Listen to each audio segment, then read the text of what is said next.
Congressman Eric Swalwell, one of the most outspoken Democrats, a new up-and-coming Democrat, the kind that we need leading our messaging, because he doesn't take right-wing attacks sitting down. He doesn't sort of look for the common ground with the lunatic fringe on the right. I'm not talking about Mitt Romney or people who you can disagree with, but actually talk to him. I'm talking about Matt Gaetz and Marjorie Taylor Greene and the lunatics of the right, the vicious far right, frankly, Nazis, the ones who are trying to inspire attacks.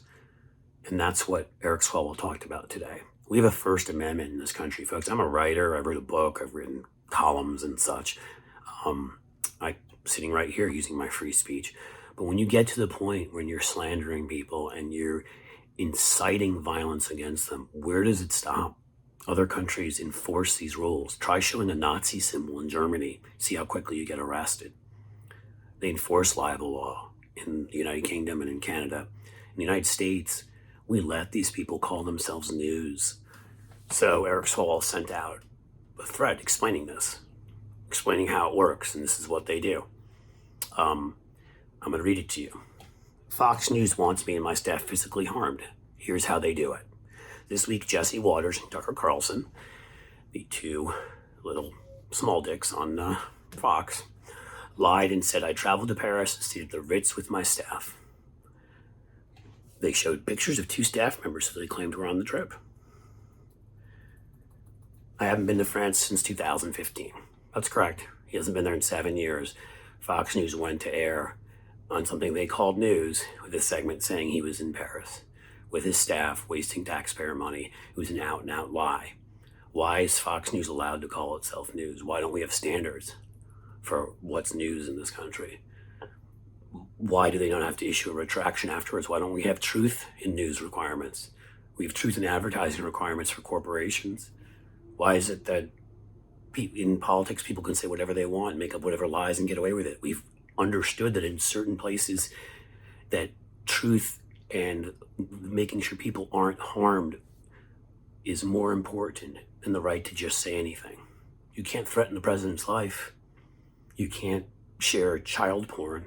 It's a good thing. You can't sexually harass people at government jobs.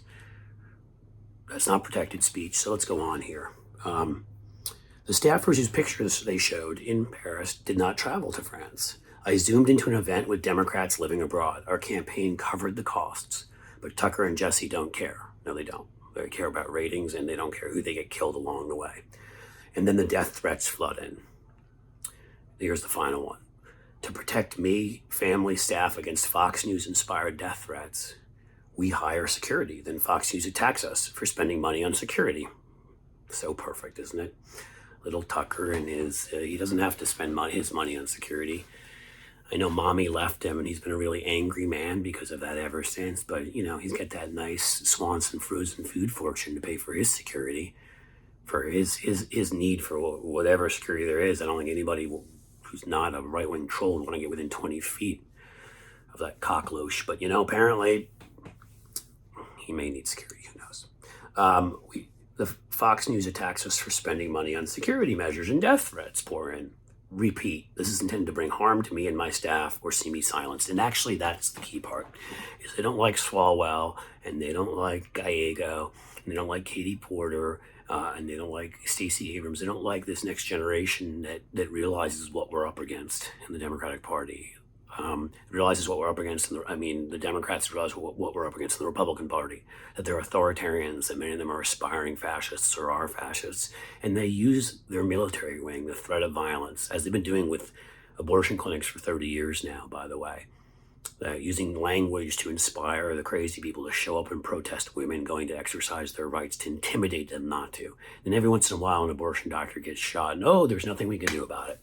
Bill O'Reilly, I was on Bill O'Reilly's show arguing with him when he was going after George Tiller, doctor in, I believe, Kansas. Tiller, the baby killer, he was saying.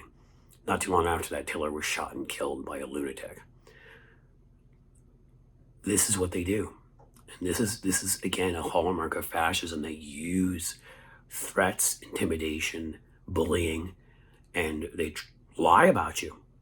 And this is something we need to take on again. I'm all for most speech absolutely should be protected. Purposeful lying on news programs about people, I don't care how famous they are, should not be. Okay? Inciting riot against them, encouraging people to go after them, should not be, and isn't in our law. We just don't seem to want to enforce that. Terroristic threats made against people should send people to jail. It often does, the low-hanging fruit, the Twitter troll, but when Donald Trump threatened people, why wasn't he arrested like anyone else? Because of some advisory opinion some Nixon flack gave 50 years ago that you couldn't arrest a sitting president. That exists nowhere in our law or our Constitution. When you see what happened to Gabby Giffords getting shot through the head, when you see Buffalo, where Black Americans are murdered because of the color of their skin, or what happened to Charleston Church, when all these things happen, the Tree of Life Synagogue, where Jews are massacred in Pittsburgh, I think it was a Walmart one down in El Paso.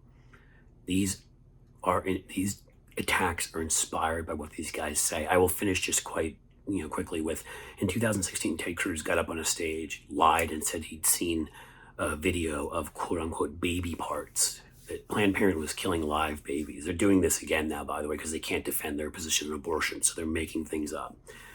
This, of course, was a fake tape. It was doctored. There was nothing to it. But he got up on a national stage and said this and wasn't forced to retract it, wasn't forced to have any accountability for it.